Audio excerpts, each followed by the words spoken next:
Kitab Yesaya.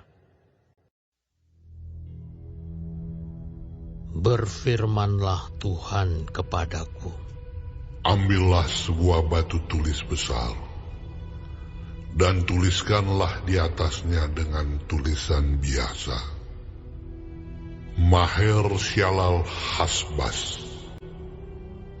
maka aku memanggil dua saksi yang dapat dipercaya, yaitu Imam Uria dan Zakaria bin Yeberekyah. Kemudian aku menghampiri istriku. Ia mengandung dan melahirkan seorang anak laki-laki.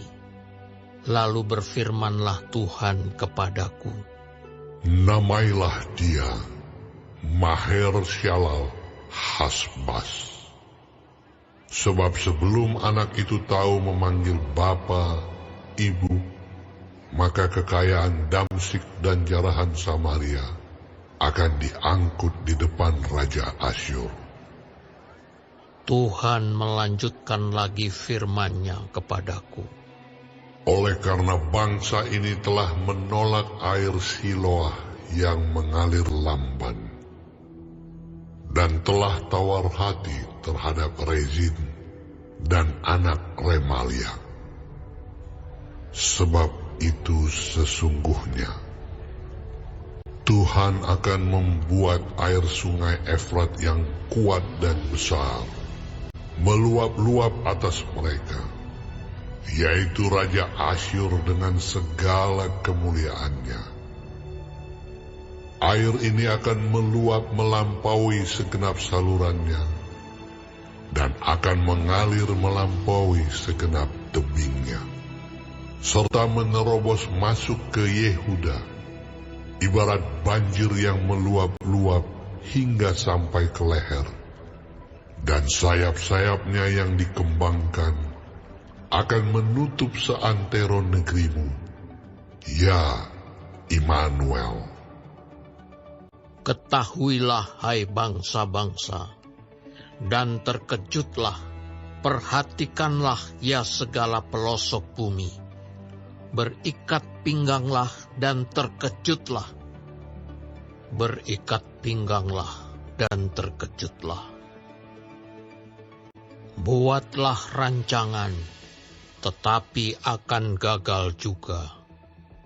Ambillah keputusan, tetapi tidak terlaksana juga. Sebab Allah menyertai kami.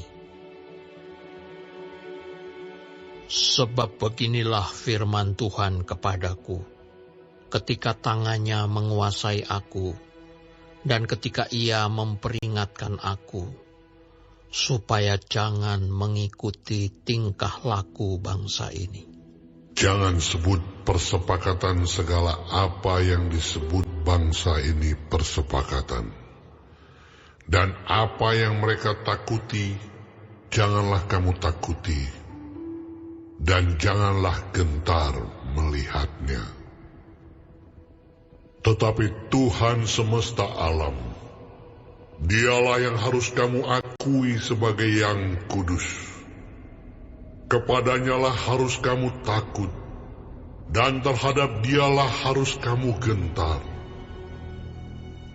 Ia akan menjadi tempat kudus, tetapi juga menjadi batu sentuhan dan batu sandungan bagi kedua kaum Israel itu, serta menjadi jerat dan perangkap bagi penduduk Yerusalem.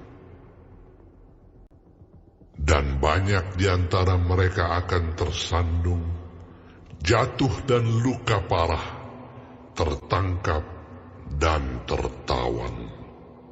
Aku harus menyimpan kesaksian ini dan memeteraikan pengajaran ini di antara murid-muridku.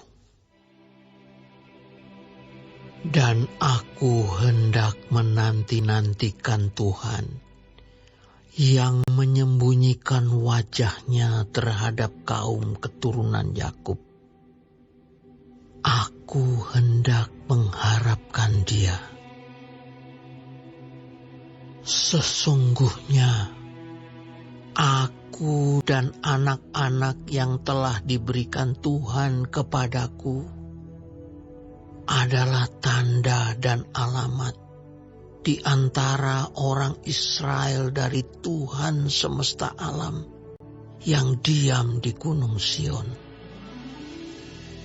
Dan apabila orang berkata kepada kamu, mintalah petunjuk kepada arwah dan roh-roh peramal yang berbisik-bisik dan komat kami, maka jawablah, bukankah suatu bangsa patut meminta petunjuk kepada Allahnya? Atau haruskah mereka meminta petunjuk kepada orang-orang mati bagi orang-orang hidup? Carilah pengajaran dan kesaksian. Siapa yang tidak berbicara sesuai dengan perkataan itu, maka baginya tidak terbit fajar. Mereka akan lalu lalang di negeri itu, melarat dan lapar.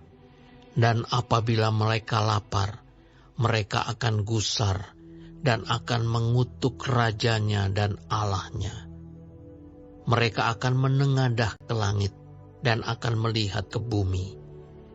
Dan sesungguhnya hanya kesesakan dan kegelapan, kesuraman yang mengimpit, dan mereka akan dibuang ke dalam kabut.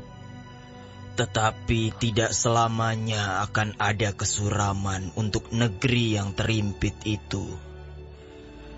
Kalau dahulu Tuhan merendahkan tanah Zebulon dan tanah Naftali, maka di kemudian hari Ia akan memuliakan jalan ke laut, daerah seberang sungai Yordan, wilayah bangsa-bangsa lain.